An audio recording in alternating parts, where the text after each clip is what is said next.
فرمایا بہرحال کچھ بھی ہو جائے، وہ شخص جس کو اس کا اعمال نامہ دائیں ہاتھ میں دیا گیا، آواز گونج رہی ہے، جس کو اس کا اعمال نامہ رائٹ ہینڈ میں دیا گیا، فَيَقُولُ هَاؤُمُ اقْرَءُوا کتابیہ، وہ پکار اٹھے گا، چیخے گا، اپنے اہل و عیال کی طرف لوٹے گا اور کہے گا ارے اقرؤوا کتابیہ، میرا اعمال نامہ پڑھو، پڑھو میرا اعمال نامہ، میں کامیاب ہو گیا۔ آپ دنیا میں دیکھا کریں کہ جب کسی کو تھوڑی سی کامیابی ملے، اس کو اسٹیج پہ بلا کے ایوارڈ دیا جائے، کیسا خوش ہوتا ہے وہ، ویڈیو بنواتا ہے، تصویریں بنواتا ہے، اور ایک عجیب جذباتی کیفیت ہوتی ہے اس کی۔ اس وقت خوشی کا کیا عالم ہوگا۔ آج کامیابی جس پہ ہم بہت خوش ہوتے ہیں، مجھے اپنا، جب بھی میں یہ آیت پڑھتا ہوں نا، مجھے میٹرک کا رزلٹ یاد آتا ہے۔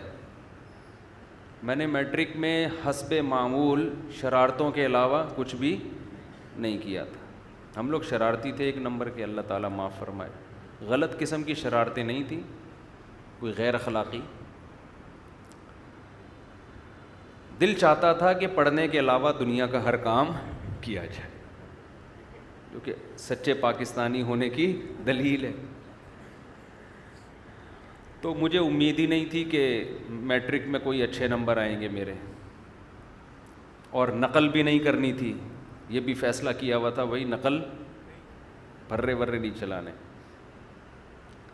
گھر سے صلواتیں شروع ہو چکی تھیں کہ اس کا رزلٹ کوئی اچھا نہیں آئے گا۔ امتحان کے دنوں میں پھر ہم پر ایک ٹینشن مسلط ہوتی تھی کہ یار اب کچھ پڑھ لو، پورے سال تو کھیل کود میں گزارا ہے، شرارتوں میں، مستیوں میں، اب ایک گھر والوں کا دباؤ بھی ہوتا تھا۔ تو بالکل امتحان جب سر پہ کھڑا ہوتا تھا، پھر پڑھنے کی کوشش شروع کرتے تھے، یہ ہو کیا رہا ہے، کتابیں لے کے بیٹھے ہوتے تھے۔ تو مجھے یاد ہے اپنا دن کہ میٹرک کا جب رزلٹ اناؤنس ہوا تو میں نے کہا میرا تو پتہ نہ صاف ہو جائے کہیں، تو میرا بی گریڈ آیا، اور بڑی اچھی پرسنٹیج تھی، اے گریڈ تو نہیں لیکن بی۔ میں بہت خوش تھا اس دن، حالانکہ یہ بہت وقتی یہ خوشی ہے، یعنی اگر آپ فیل بھی ہو جاتے تو ایک سال سپلیمنٹری میں آپ ٹرائی کر لیتے، یا اگلے سال دوبارہ دے دیتے، گھر والوں سے تھوڑی سی صلواتیں سننے کو ملتی نا، کھانا پینا بند تھوڑی ہونا تھا، وہ اسی طرح چلتا رہتا۔ اور اگر گھر والوں کی ٹینشن سے بچنا ہے تو دوبارہ فیل ہو جاؤ، پھر اگلے سال پھر فیل ہو جاؤ، تو گھر والے خود ہی بیزار آ کے کہتے ہیں کچھ اور کر لے بھائی۔ جب بھی آپ کو کوئی ٹینشن دے نا وہ کام بار بار کرو، اگلا خود پریشان ہو کے آپ کو پریشان کرنا چھوڑ دے گا۔ اصول یاد رکھو۔ دوسری شادی کر لی، مصیبت میں آ گئے، صلواتیں، گالیاں تیسری بھی کر لو، مزید گالیاں پڑ رہی ہیں، مزید ڈپریشن میں جا رہے ہو، ٹینشن میں ایک اور کر لو، جیسی کی تیسی، لوگ خود ہی بیزار آ جائیں گے، یہ بندہ ٹھیک ہے ہی نہیں، اس کو اپنے حال پہ چھوڑ دو۔ تو لوگ آپ کا کانفیڈنس چیک کر رہے ہوتے ہیں، ٹھیک ہے نا، یہ کتنا ڈھیٹ ہے۔ تو ایک دفعہ فیل ہو گئے، اگر آپ چاہتے ہو کہ ٹینشن پارسل کرو، خود ٹینشن نہ لو، تو دوبارہ بھی فیل ہو جاؤ۔ خیر ہمیں توقع نہیں تھی، بہت اچھے نمبر آ گئے، تو بڑی خوشی ہوئی۔ تو مجھے وہ دن یاد آتا ہے۔ آواز صحیح آ رہی ہے آپ سب کو؟ تو مجھے وہ دن یاد آتا ہے کہ یار کتنی خوشی تھی، حالانکہ وہ تھوڑے دنوں کی ہے. کوئی ایسا بھی نہیں ہے کہ فیوچر اگر فیل ہو رہے ہیں تو ہمیشہ کا فیوچر تباہ ہو گیا. او بھائی سپلیمنٹری میں دے دینا، اگلے سال دے دینا، اگلے نہیں تو اگلے سال، ایک سال ضائع ہو جائے گا نا. اور پھر دنیا میں ہر کامیاب آدمی کے پیچھے تعلیم تھوڑی ہے. آپ تو ماشاءاللہ باڈی بلڈر ہیں، آپ جم چلا رہے ہیں نا، تو اس کا ایجوکیشن سے کوئی تعلق ہے؟ بالکل بھی نہیں. اگر یہ پڑھے لکھے زیادہ پڑھ لیتے تو یہ جو ابھی ان کو عزت یا ترقی ملی ہے، صحت ہی نہیں ہوتی. سب سے پہلی بات ہی دنیا میں، دنیا کی نعمتوں میں سب سے بڑی نعمت صحت ہے. ایک آدمی جو پی ایچ ڈی ڈاکٹر ہو یا کوئی بہت بڑی فلم ہو، صحت اچھی نہیں ہے، اس سے وہ ٹماٹر بیچنے والا زیادہ اچھا ہے جس کی صحت اچھی ہے. سمجھ رہے ہو؟ جو صحت اچھی ہے نا، جو ٹماٹر بیچ رہا ہے وہ زیادہ اچھا ہے. میں تبھی تو لوگوں سے کہتا ہوں، میں جب گاؤں دیہاتوں کی زندگی کو دیکھ کر آیا، میں نے دیکھا 100 سال لوگوں کی عمریں ہیں، پہاڑوں میں رہتے ہیں، چکی ان کی پانی سے چلتی ہے، آرگینک گندم خود اگاتے ہیں، خود کھاتے ہیں. ٹریکٹر ان پہاڑوں پہ چل نہیں سکتے، بیل سے ہل چلاتے ہیں. ان کو تمام لذتیں ان پہاڑوں میں حاصل ہیں جو ہمیں آج ترقی کے دور میں بھی حاصل نہیں ہیں.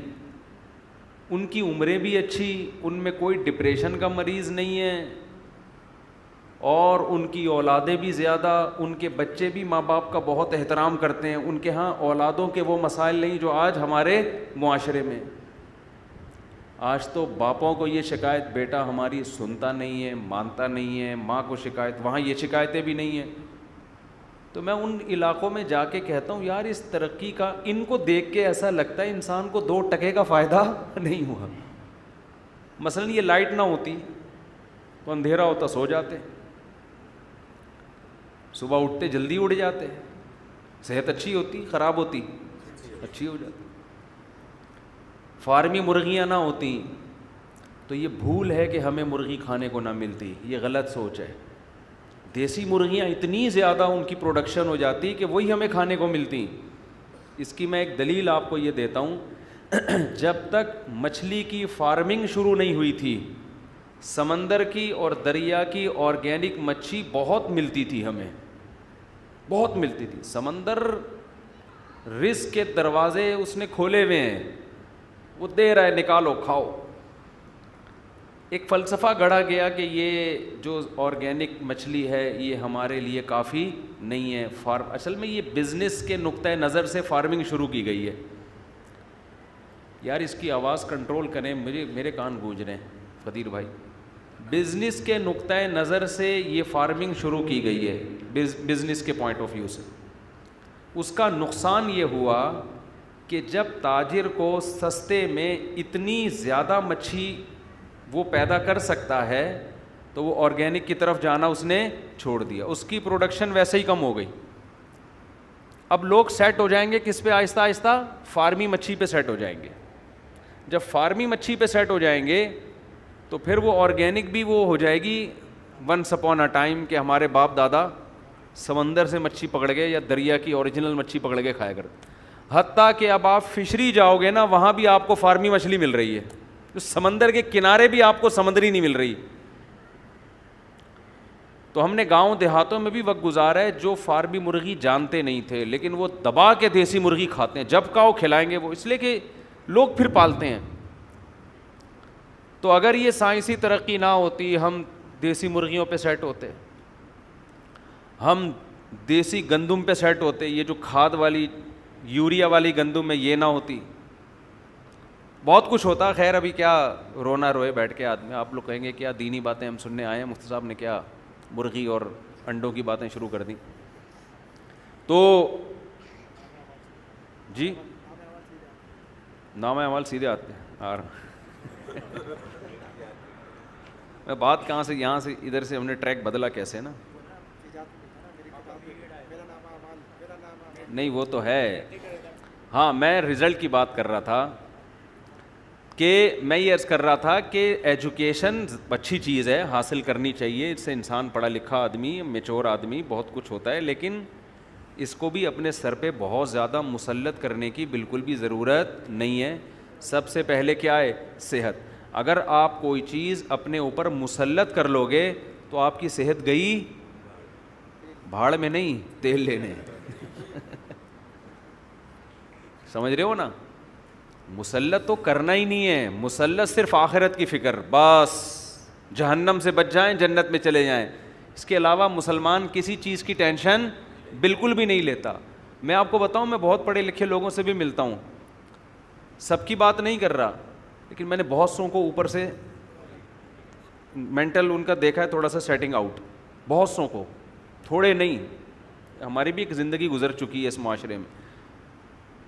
پورے صحیح سیدھے نہیں, پورے صحیح نہیں ہوتے وہ, پورے صحیح. میں نے ان لوگوں کو دیکھا ہے جو کچھ زیادہ پڑھے لکھے نہیں ہوتے. معذرت کے ساتھ میں کوئی ایجوکیشن کی نفی نہیں کر رہا,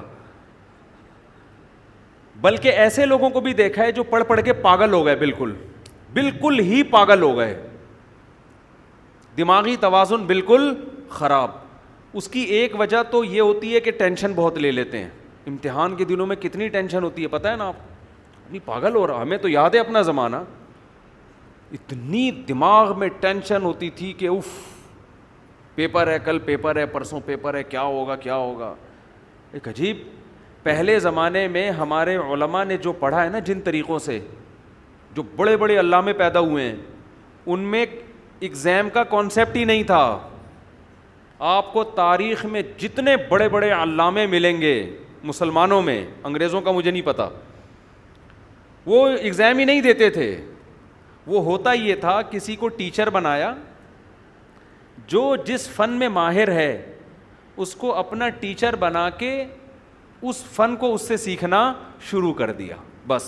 کوئی ایگزام نہیں ہے, آپ کی اپنی چاہت پر ہے کہ آپ سیکھنا چاہتے ہو تو سیکھو. امتحان ہم کیوں لیں بھائی آپ سے, امتحان کیوں لیں؟ آپ کا اپنا نقصان ہے اگر نہیں پڑھ رہے. امتحان لے کے ہم نے کیا کرنا ہے؟ سمجھ میں آ رہی ہے بات؟ تو طالب علم کو یہ احساس ہوتا تھا کہ بھائی میں اگر پڑھوں گا تو میرا فائدہ ہے, نہیں پڑھوں گا تو چھوڑو یار, رکشا چلاؤ, ٹماٹر بیچو, کچھ اور کام کرو. یہ جو مدرسوں میں بھی, ہمارے مدرسوں میں, اور جو ہمارا نظام تبدیل ہوا نا, یہ بھی انگریز کے بر صغیر میں آنے کے بعد ہوا ہے. کچھ چیزیں ہم لوگ مدرسے والوں نے بھی گوروں سے لی ہیں. ایک اثر تو پڑتا ہے نا, اثر تو آتا ہے, ورنہ پہلے یہ سیٹ اپ نہیں ہوتا تھا. بس بھائی علم حاصل کرنا ہے, بیٹھو, جس سے آپ نے قرآن حفظ کرنا ہے, حفظ کرنا شروع کر دو, کوئی امتحان نہیں. حافظ بن جاؤ گے تو ساری دنیا کہے گی بھائی حافظ ہے, نہیں بنو گے تو تمہارا نقصان ہوگا.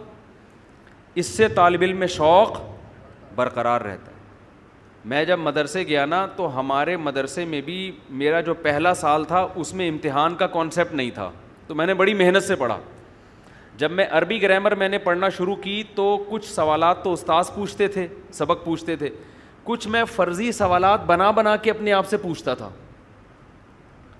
شوق بہت برقرار رہتا ہے ایسے. میں پتہ ہے ایسے جیسے ہم گردانے یاد کرتے ہیں نا, ضربا ضربا ضربو ضربت ضربتا, کس لفظ کا کیا معنی ہے. میں کیا کرتا تھا, پرچیوں پہ لکھتا تھا, کئی سارے صیغے لکھ کے پرچیوں پہ الفاظ لکھے, ان کو آپس میں مکس کر دیا, پھر پرچی اٹھا کے اپنا امتحان لیتا تھا کہ بتاؤ بھائی اس کا مطلب کیا ہے, ٹھیک ہے نا, یہ کون سا صیغہ ہے.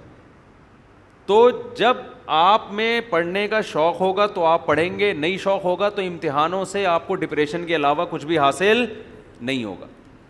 اور یہ بھی آپ کو بتاؤں, جو امتحان میں پاس ہوتے ہیں, اچھے نمبر لیتے ہیں, ضروری نہیں کہ وہ ان کو آتا بھی ہو. امتحان میں تکے دبا کے چل رہے ہوتے ہیں. ہمیں کئی بار ایسا ہوا کہ ہم نے امتحان پورے سال پڑھا نہیں, رات کو ایک سوال دیکھ کے چلے گئے, اتفاق سے وہی آ گیا, چھاپ کے آ گئے. اور جو پورے سال پڑھتا رہا اس نے وہ والا سوال نہیں دیکھا, صبح پیپر میں وہ والا سوال آ گیا. وہ ان پڑھ ہو کے, اس کے وہ پڑھا لکھا ہو کے نمبر کم, اور ہم نے نہیں پڑھا اور نمبر ہمارے زیادہ. یہ تکے چل رہے ہوتے ہیں. تبھی جو کمپنیاں ہیں نا, جو صحیح کمپنی ہے, وہ آپ کے فن کو دیکھتی ہیں کہ آپ کو آتا کیا ہے. آتا ہے تو ٹھیک ہے, آ جا, نہیں آتا چل بھائی نکل یہاں سے. وہ ڈگریاں کہہ رہے ہیں اپنی پینٹ میں رکھو اس کو, ہمارے کسی کام کی نہیں ہے.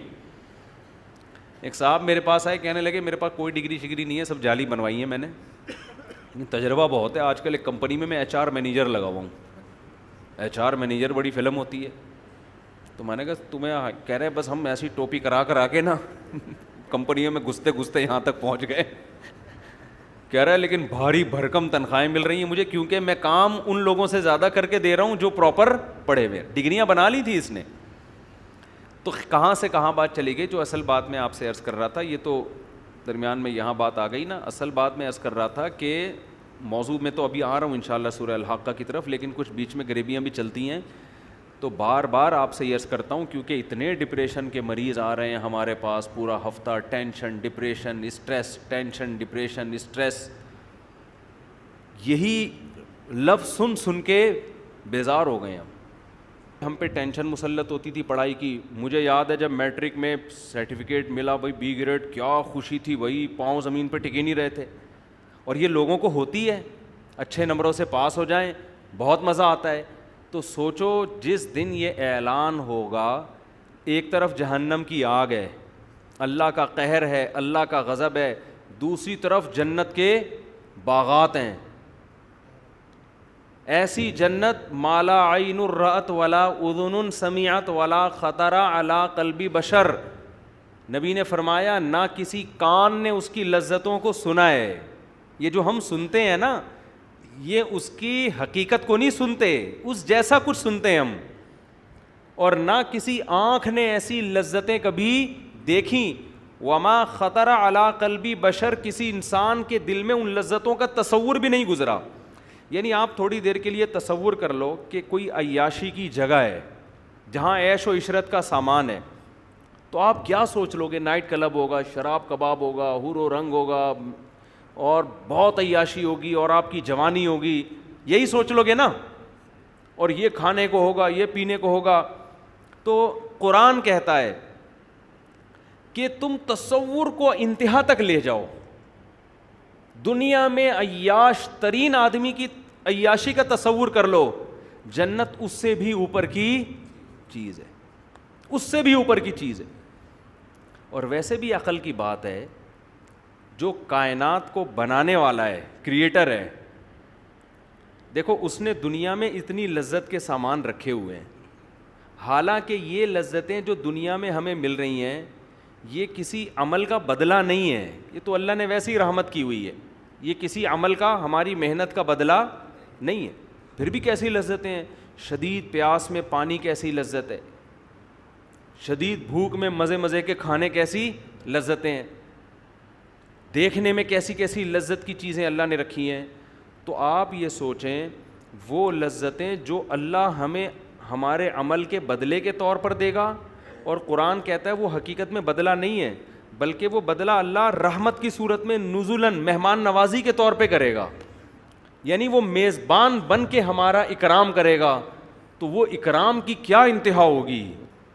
اب آپ اس سے سمجھو کہ جو اتنا بڑا سخی ہو, کیا وہ جنت میں دال چاول کھلائے گا آپ کو, ہے وہی, یا جنت میں وہی نعمتیں دے دے گا جو دنیا میں ملتی تھیں.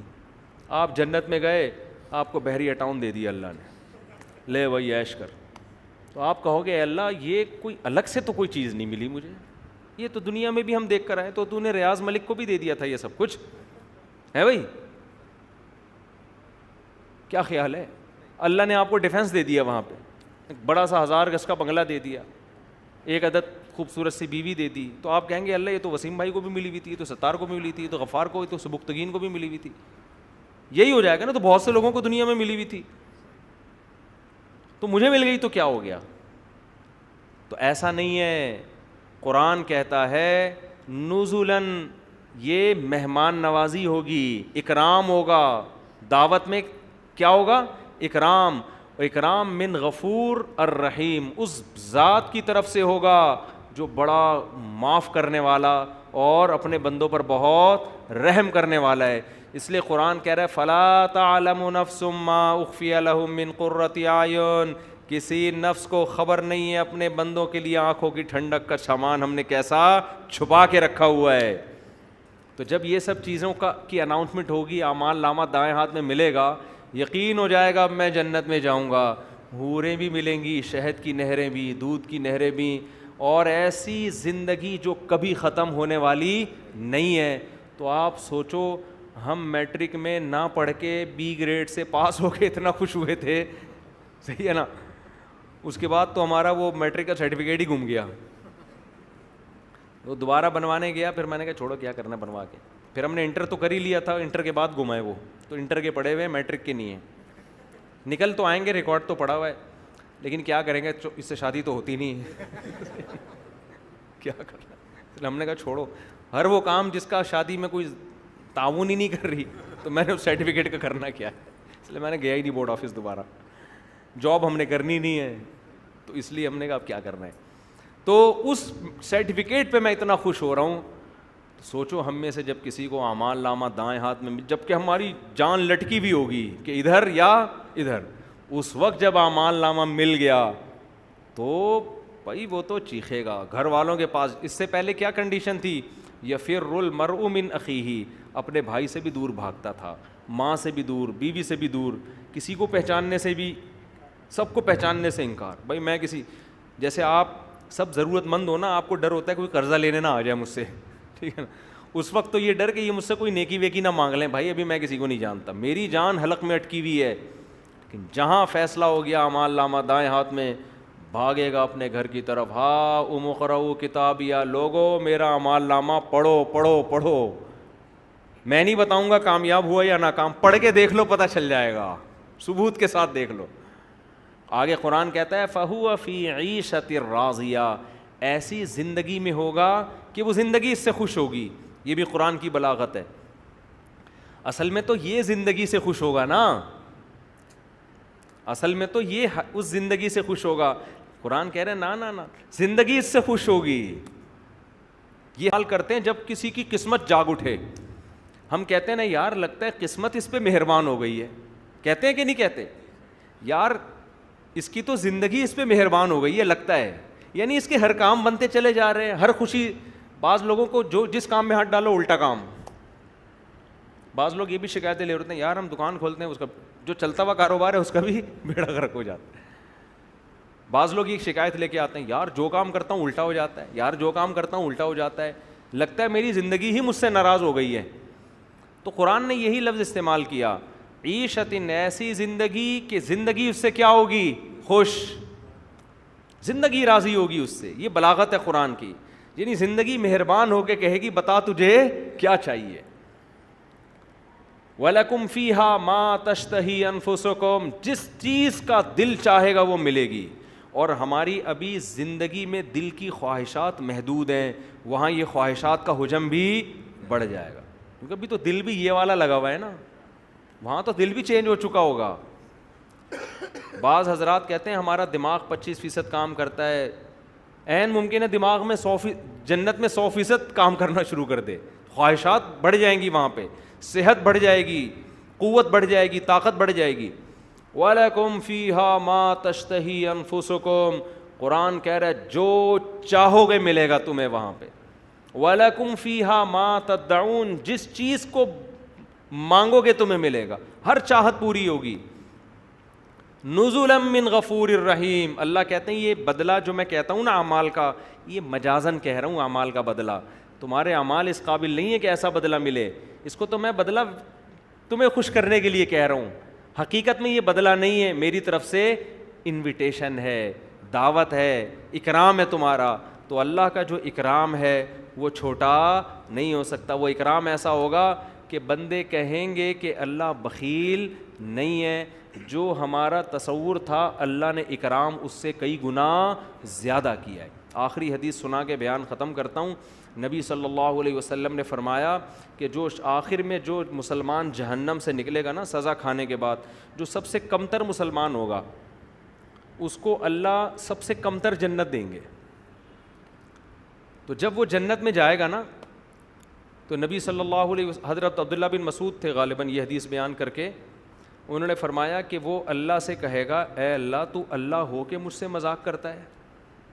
اور عبداللہ بن مسعود یہ حدیث سنا کے مسکرانے لگے. یعنی وہ جب جنت دیکھے گا نا تو کہے گا یار اتنا کیسے مجھے مل گیا بھائی. یہ اس کی مثال ایسے جیسے آپ کا کوئی دوست آئے 1 اپریل کو اور آپ کو کہے یار میں تجھے گفٹ دینا چاہتا ہوں, آپ کا خیال ہو کہ مٹھائی کا ڈبہ لے آئے گا, یہ 5,000 کا نوٹ لے آئے گا, کوئی واچ لے آئے گا, موبائل لے آئے گا. اس نے جناب 5 کروڑ کی گڈی نکال کے آپ کے سامنے رکھ دی. آپ بولو گے یار مذاق کسی اور سے کرو, یہ ٹائم مذاق کا. اور اپریل فول ہوگا تو آپ کا دماغ جائے گا بیٹا کچھ نقلی نوٹ پہنا رہا ہے مجھے, یہی ہوگا نا. اور اگر اپریل کے علاوہ بھی کوئی یہ کام کرے, 5 کروڑ نکال کے دے دی, آپ کیا بولو گے؟ ابے یار سیریس ہو جائے یار, ابھی تیری بچکانہ باتیں چھوڑ دے, یہ مذاق کا ٹائم نہیں. نکال وہ گھڑی یا وہ واچ لے کر, یا کوئی انگوٹھی لایا ہے, کیا لایا ہے وہ نکال. آپ کو یقین ہی نہیں آئے گا یار یہ مجھے 5 کروڑ کس خوشی میں دے رہا ہے بھائی, آپ یہی بولو گے نا. تو بالکل یہی کیفیت اس جنتی کی ہوگی. جب وہ جنت دیکھے گا تو اس نے سنا تو ہوگا دنیا میں بہت بڑی جنت ہوگی اور یہ ہوگا اور وہ ہوگا اور ایسا ہوگا اور ویسا ہوگا, تو اور اس کو یہ بھی پتا ہے مجھے تو سب سے کم درجے کی ملے گی. تو جب وہ جنت میں جائے گا نا, اتنی عالی شان جنت دیکھ کے اللہ سے کہے گا, عبداللہ بن مسعود یہ حدیث سنا کے نا انہوں نے کہا وہ اللہ سے کہے گا کہ اللہ تو رب العالمین ہو کے میرے ساتھ کیا کر رہا ہے. ٹھیک ہے دوست مذاق کرے, بیوی مذاق کرے, خدا ہو کے بندوں سے مذاق کر رہے, کھیل رہے تو میرے ساتھ. وہ کس کو کہے گا؟ اللہ.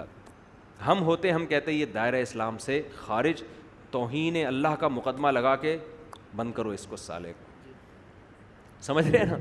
لیکن ہمارے نبی اس واقعے کو دلچسپی کے طور پہ بیان کر رہے ہیں, اس لیے کہ ہر ایک کا مینٹل لیول الگ ہے.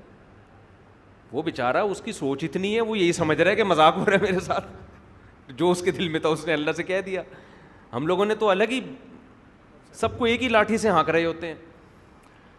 تو وہ اللہ سے کہے گا اے اللہ تو رب العالمین ہو کے میرے ساتھ کیا کر رہا ہے, مذاق. عبداللہ بن مسعود یہ حدیث سنا کے مسکرانے لگے. فرمایا پوچھتے نہیں ہو میں کیوں مسکرا رہا ہوں؟ تو آپ کے شاگردوں نے پوچھا بتائیں کیوں؟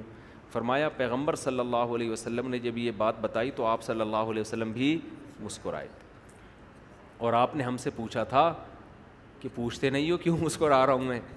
صحابہ کی عادت تھی جو حدیث نبی نے جن کیفیات کے ساتھ بیان کی, نبی کی محبت میں انہی کیفیات سے بیان کرتے تھے.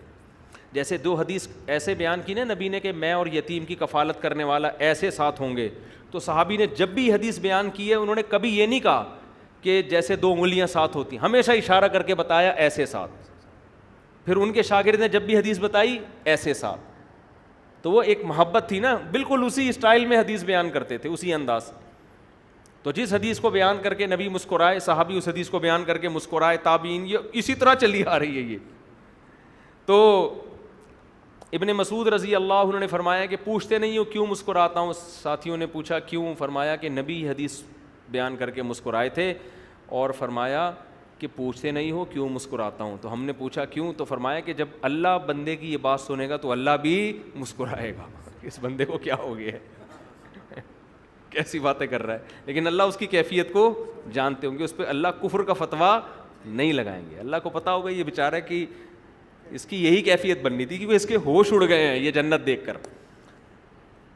تو اللہ اس سے کہے گا کہ یہ حقیقت ہے, میں مذاق نہیں کر رہا, اور کہا کہ یہ جتنی تجھے نظر آ رہی ہے اس سے 10 گنا بڑی میں نے تجھے دی ہے.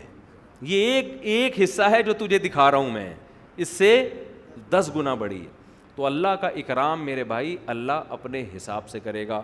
خوش قسمت وہ لوگ ہیں جو اس زندگی میں تھوڑے سے گناہوں کو چھوڑ دیتے ہیں اور بہت بڑی جنت کے وارث بن جاتے ہیں. بدقسمت وہ لوگ ہیں جو چند گناہ ہیں جن کو اللہ نے کہا ہے چھوڑ دو, زنا, بد نظری, فحش فلمیں, یتیم کا مال کھانا اور بہنوں کی وراثت کھانا, نماز چھوڑ دینا, سود کھانا, یہ چند موٹی موٹے کبیرہ گناہ ہیں, ان کو چھوڑ دو. لیکن ہم ان تھوڑی لذتوں کے لیے بڑی لذتوں سے اپنے آپ کو محروم. تو اس لیے بھائی گناہوں سے بچو, اگر کبھی ہو جائے تو توبہ کرو, چھوٹ نہیں رہا اس کے طریقے استعمال کرو کہ کیسے مجھ سے یہ گناہ چھوٹے. اللہ تعالیٰ سمجھنے کی, عمل کرنے کی